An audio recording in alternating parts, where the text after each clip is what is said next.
Brought to you straight from the Koffler Bulldog Studio at Bryant University, this is the Bryant News Broadcast, hosted by Mike Cronin and Sarah Larrabee, featuring Nolan Thompson with the weather, Brian Walsh and Chad Sabo with sports, and Teresa Navarra and Courtney Vetter with the Bryant Update. This episode is sponsored by the Media Production Club. Start tonight's broadcast with an update on a story we brought to you last week. The Narragansett Indian Tribe has expressed interest in purchasing Twin River and expanding it into a full-scale casino. Yeah, Mike, that's right. Chief Sachem Matthew Thomas plans to meet with the Rhode Island Governor Lincoln Chafee this week. Chafee has already stated his support of expanding the casino and would include the tribe in this deal. And with that, welcome to another edition of the Bryant News Broadcast. I'm Mike Cronin. And I'm Sarah Larrabee. Well, Sarah, it's a very exciting time of year.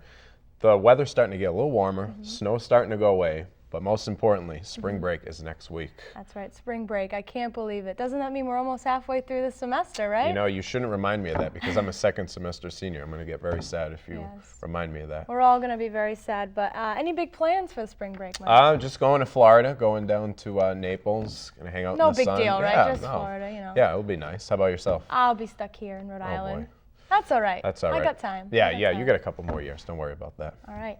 In our top headlines tonight, after 8 years, one city is moving closer to memorializing the victims of the worst fire in Rhode Island history. West Warwick residents are asking their city council to take the site by eminent domain to set up a permanent memorial for the 100 victims of the Station nightclub fire. The site of the fire has been kept up with flowers and other tribute items, but construction of a permanent memorial has yet to begin. Supporters are hoping that this will finally be the first step to remembering all those lost on that horrific night. On Tuesday, Libya's dictator Muammar Gaddafi sent forces to capture towns near the country's capital. His army battled poorly armed rebels as they retook 2 towns, but Gaddafi still does not have control of the eastern part of the country.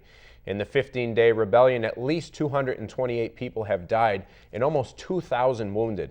In response, the United States has sent ships to the Mediterranean and frozen billions of dollars in assets, as have many countries around the world.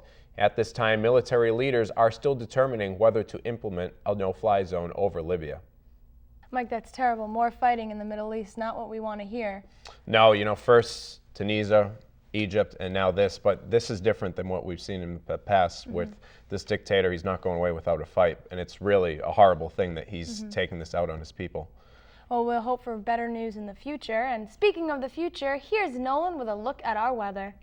Well, thanks, Sarah. Taking a look at the radar, you can see we're in the clear right now, but that won't last long as you take a look at the weekend. Here in Rhode Island, it's looking like nothing but showers both Saturday, Sunday, and Monday, so if you're traveling, feel lucky because you'll probably be in better weather than here. Well, that's your weather for this week. Now over to Chad and Brian with sports. Barry Bonds is back on trial for lying about steroids under oath, and it's the same thing that it's always been. Tuesday, he pleaded not guilty to revised perjury charges on trial and accusations about taking steroids. Meanwhile, his trainer, Greg Anderson, will not testify in the Bonds case, and it's said that if he does not testify, he will be heading back to jail for another year. Bonds is baseball's all-time leading single-season and home run leader.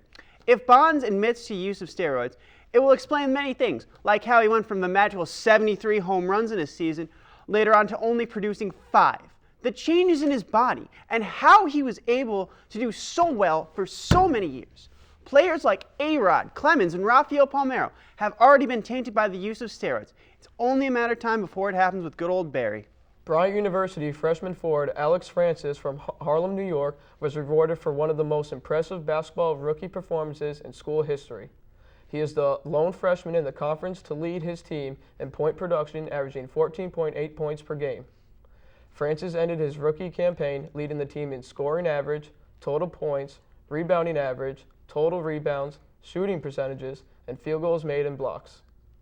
Francis set a rookie single-season record for scoring a career high of 43 points against defending conference champion Long Island.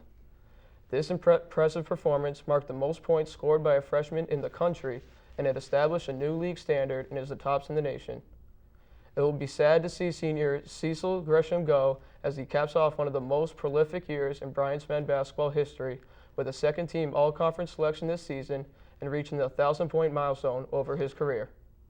There are many great sports cities in the USA, such as New York, Boston, Chicago, Dallas, and finally, Los Angeles. Forbes.com has come out with a list of the top 10 worst sports cities in the world. With the Supersonics of the old, Mariners, and Seahawks combining 111 seasons and only one winning championship, they are ranked number 1. Chad, would you agree or disagree with this ranking? I'm going to have to disagree with the statement. I believe Phoenix is the worst city in sports. They have the Arizona Cardinals, the Phoenix Coyotes, the Arizona Diamondbacks, and the Phoenix Suns. All combined, they've combined of one championship in the city's history. The only championship they had was the Arizona Diamondbacks in 2001. Yes, but that was an amazing champion. Just think about it. Mariano Rivera in the 9th inning, and then Luis Gonzalez up the plate hitting the game-winning single. That's one of the biggest saves he's ever blown. The Coyotes make the playoffs every year. The Cardinals made the Super Bowl. You also got the Phoenix Suns making the playoffs every year as well. I think Seattle's the worst because their franchise was so bad, the Sonics had to move to Oklahoma City. And when you're having to move to Oklahoma City, I think that's pretty sad. Well, if you want to throw in a little football here, the Seattle Seahawks, they made the playoffs for the first time in a while. They beat the defending New Orleans Saints. I think they're on a little bit of a rise. They could win the division again next season. So I don't know if you think about anything else about that, or They are on the rise, I'll give you that, but they're still, in the past couple of decades, the worst sports city in America. Back to you, Mike. Well, having a beer at Parentes or Effins is a pretty normal occasion, but enjoying a cold one in space, well, it may sound crazy, but now 2 Australian companies have made that a reality. Leave it to the Aussies. Sabre Astronics Australia and Four Pines Brewing Company have created the first beer that is safe for consumption in space. This comes in light of the space tourism industry, which is set for takeoff next year. The beer is named Vostok after the first manned space flight and is made to complement the changes that occur when humans enter space. According to a study by the Centers for Disease Control, more than 70% of smokers want to quit, but fewer than 5% are successful. Many states, such as Rhode Island, and towns, such as Fall River, are trying to help citizens kick the habit by establishing free hotlines and bans on tobacco products. This week, Fall River will become the 5th city to try and pass bans on cigarette sales at pharmacies and hospitals. All 4 of the other cities in Massachusetts who have pushed for the legislation in the past have been successful. And now for your Bryant update, here's Teresa and Courtney. Well, we're going to be hearing a lot more from Bryant students from now on. As a result of student interest, we welcome a new student-run organization to campus this semester, the Podium. The club practices and promotes public speaking on campus. Interested students are encouraged to attend meetings to practice their skills or to learn how to get over their fears. You can be on the lookout for the Podium at the 2nd Annual Public Speaking Colloquium on March 28th, a highly anticipated event on campus. For more information on how you can get involved, you can contact Todd Stewart at tstewart2@bryant.edu. Just remember, it's never too late to face your public speaking fears, Bryant.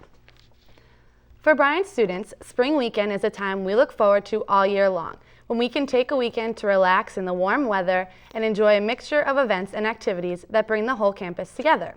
One of the highlights of spring weekend is the concert thrown by the Student Programming Board.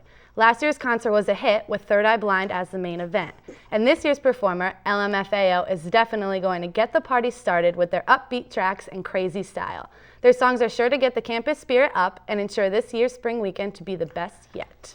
Are you excited for spring weekend, Teresa? I am so excited. I know we talked a few weeks ago about, who it would be. I don't remember if we thought it was going to be LMFAO or not. I think they came up. I was thinking maybe Missy Elliott. I'm a little disappointed, but we're singing her pretty well. I know. So. But LMFAO is a really fun group, and I think people are going to enjoy it. People are a little skeptical right now, but the way I feel about it is like, you can go into it positively or you can go into it negatively, but if you go into it negatively, it's going to be awful. So we might as well all think that it's going to be great. And I mean, who can't dance to LMFAO? Exactly. On spring weekend, we always find reasons to dance. I can't wait to see your dance moves. I know, they're pretty good. Speaking of dance moves, Miami and spring break for you, huh? I wonder what the rest of the campus is doing. This is true. I am going to Miami to soak up the sun, maybe hit a few waves. Well, what are you doing? Blast some LMFAO. They do have I that know. song. In Miami. Me, going home, got an interview, so we'll see how that goes. Good luck with that. Thank you. Well, now that we've talked enough, back to you, Mike and Sarah.